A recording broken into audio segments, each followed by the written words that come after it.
As World War I was coming to an end, a new war had begun at home for Americans. Foreign spies were everywhere, or so that was the feeling at the time. So the government responded by recruiting their own spies, hundreds of thousands, that they integrated into all aspects of domestic life. One of these spies was an esteemed black military musician the US government deployed to investigate black organizations that they labeled radical or subversive. But what their spy uncovered in his final report was far from what the government expected. I'm Joel Cook, and this is Rogue History.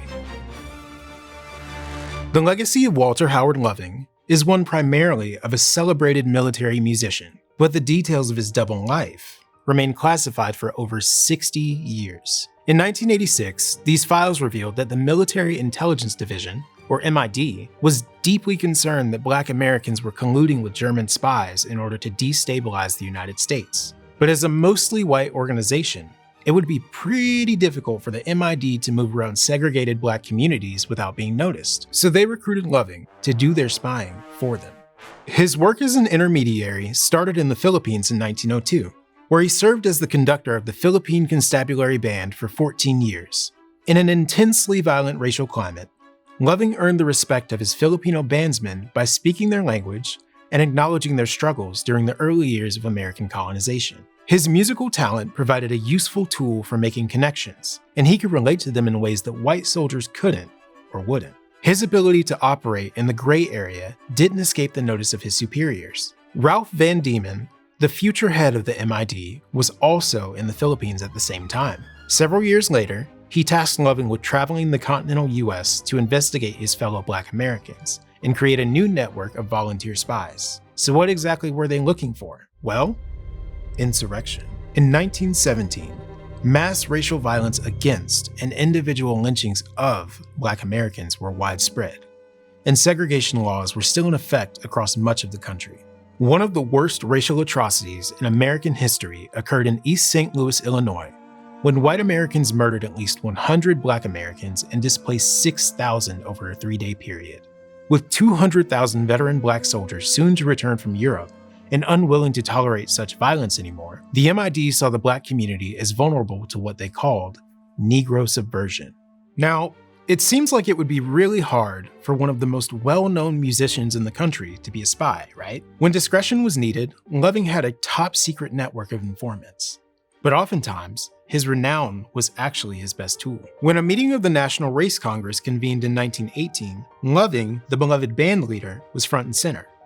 But after the meeting, Loving, the government agent, wrote to the State Department with a request to deny passports for the speakers, who planned to reveal American racial issues at the upcoming Paris Peace Conference.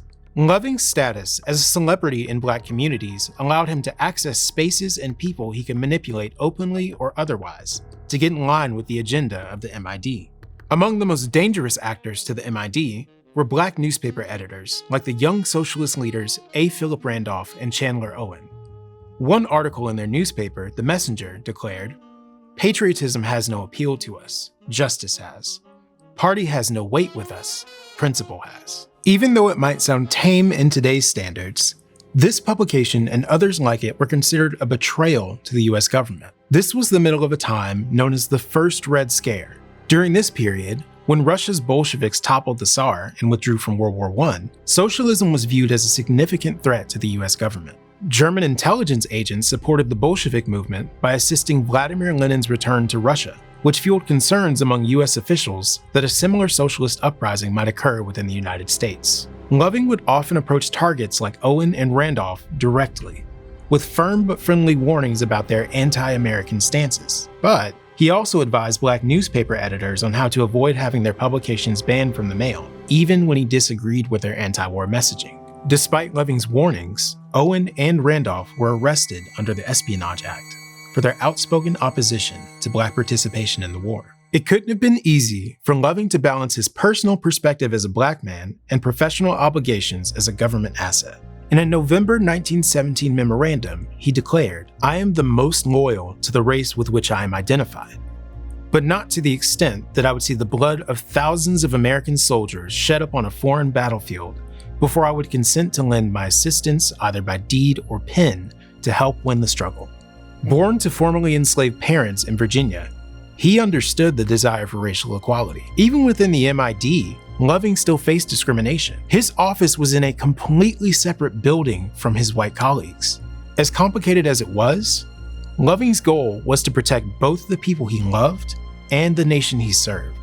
After an insurrection by black soldiers against the abuses of Houston police in August 1917, and the Army's swift execution of 13 of those men, Loving successfully intercepted popular speaker Roscoe Simmons on his way to a rally in Virginia. He convinced Simmons that it was critical to counter the angry mood of the audience with a rallying cry for African American patriotism. After the speech, the public, who had come there to protest, were suddenly joining in on a rousing rendition of the Star-Spangled Banner, played at the request of Loving.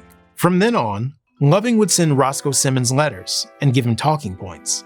In exchange, it was arranged that military intelligence would pay for Simmons' expenses for his nationwide speaking tour. And just like that, another asset was added to Loving's network.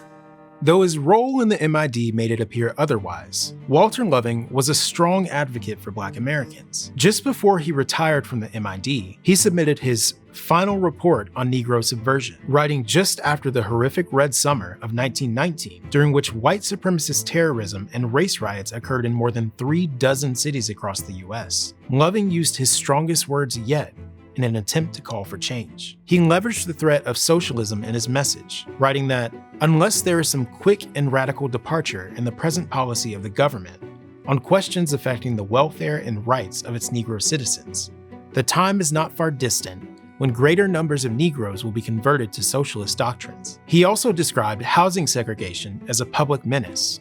He criticized the War Department, who he was working for, on their handling of racial violence on the home front, stating that they provided no redress or relief, which intensified discontent. He noted that sick and wounded Black soldiers returning home were denied accommodation and forced into segregated cars, under the supervision of the very government for which they had risked their lives. Despite all of this horrible mistreatment from their own country, not one single Black American was found to be spying for the enemy. Whether Walter Loving knew that would be the outcome is unknown, but he did know that Black people could not afford to be denounced en masse as disloyal, and he used the best leverage he had to try to protect Black people from injustices that might make them susceptible to subversion in the first place.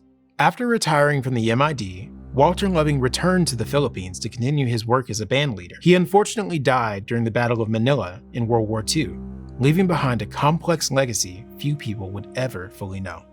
In order to thrive in an oppressive system, marginalized people require not just those who want to fight the system, but those who are willing to work inside the system. As a veteran of the US imperial era, Loving was under no illusion about the racism and wanton violence of America.